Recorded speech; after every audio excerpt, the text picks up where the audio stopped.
Human remains were discovered today in a Cabarrus County backyard. And now investigators are now trying to figure out just how long those remains had been there and who they belonged to. Well, the discovery was made in a creek in Mount Pleasant, North Carolina. Our Lindsey Klein is on the scene of the investigation and has what we know so far.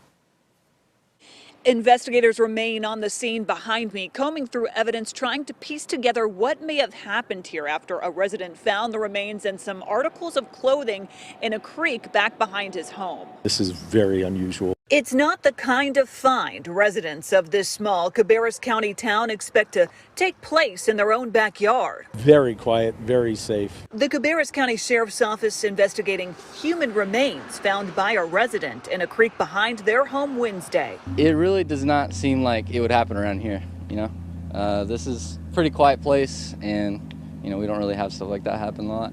Right now, the Cabarrus County Sheriff's Office has no idea how long the remains have been there or who they belong to.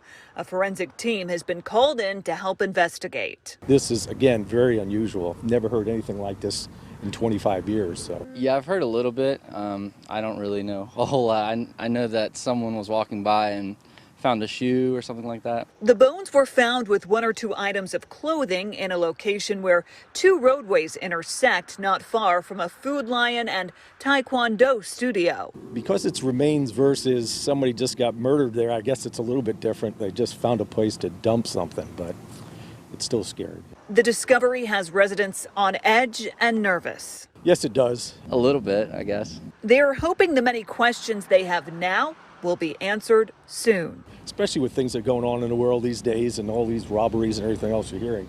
Don't expect it around here, so this is something else. And I did knock on the door of the person that found those remains. That resident did not want to comment at this time, but the North Carolina State Bureau of Investigation has been called in to assist with this investigation. In Cabarrus County, Lindsey Klein, Fox 46. Lindsey, thank you.